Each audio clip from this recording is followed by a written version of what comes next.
This is the 2020 Jonker Works GP. 306 horsepower being driven through the front wheels. Limited slip, mechanical limited slip differential. And kind of strangely a 8-speed automatic transmission. We'll talk about the automatic transmission in a minute, but you know, suffice to say, this is a car that is quite a bit different than the previous version of the GP, and of course the first version of the GP. Both those cars were really back to basics, manual transmission cars. The last generation, actually, the R56 was a full coilover, kind of a track monster, no extra horsepower, really focused on the type of track day setup that a lot of track junkies go after. So you know, it was really focused on suspension, brakes, some mild weight reduction. This car's very different. I mean, as you can tell right here, there's a lot of, we'll call it style that's been added to this car.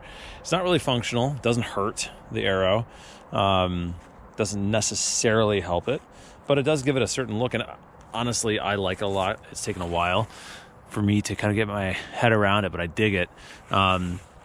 The front still has this massive sort of gaping mouth that's accentuated now with the red. That may be something you'd want to black out potentially. I'll leave that to the individual owners. So you've got GP numbers here. That's back for this third generation, which is fantastic. You got the silver mirror caps and roof as before.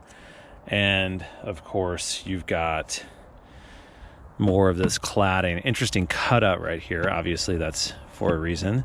Kind of showing you the limitation of that design. And then you have this massive wing. This massive wing is indeed functional.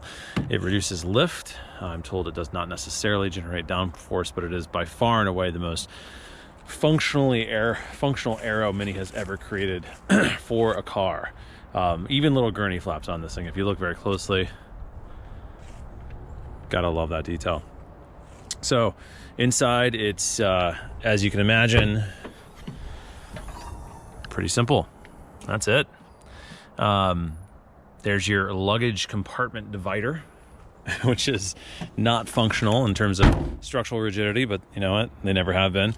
So there it is. I mean, it's a mix, as always, of a car that's sort of focused and stripped down, and yet still has creature comforts, isn't as focused as you know, a Renault Megane that you only get in Europe, of course, and other cars that are like that. But then again, I mean, Mini's trying to sell a fair amount of these cars, but at the same time, you know, they want to make this focus on the sort of quote ultimate Mini. Is it the ultimate Mini? It's not the fastest, we know that. It's not the most comfortable, we clearly know that. What is it? It's not the fastest 0 to 60, and it's not the most engaging because it doesn't have a manual transmission, or at least engaging at low speeds. What is it? Let's find out.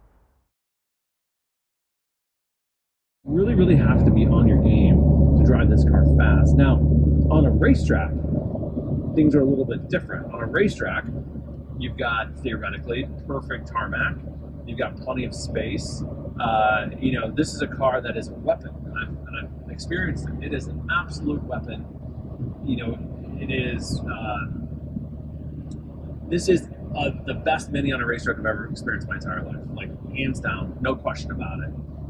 On the road, you feel the flaws. You start to understand that this is a car that, you know, in a sense, Mini has taken that classic formula of front-wheel drive, you know, small hatch with a bunch of power to the furthest reaches it can go.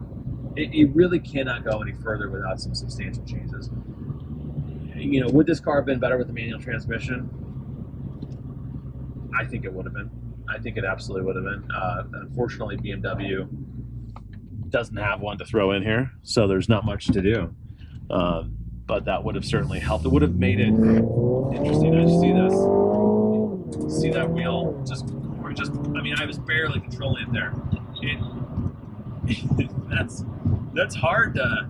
You really have to think through what you're doing when you accelerate with a car like this. There's not a lot of, you know, sort of smooth transitions. There's not a lot of delicacy there. This is this is an interesting proposition for sure. We've been talking about problems. We've been talking about how the GP is not necessarily the most pure experience and how there's some critical flaws in this car. What does that mean? So, does that mean that this is a car that does not live up to the GP hype or the GP name? That's not it at all. This is an incredible Mini. I have, after a couple days, started to really gel with this car and understand really what it is, what it offers. And it offers a ton. If you're ready for it, if you're prepared for it, and if you kind of lean into what you can do with a car like the GP. You know, it's so fast. I mean, it is truly, truly the fastest Mini I've ever experienced. Now, on paper, is it as fast as my JCW Clubbin? No, it's not.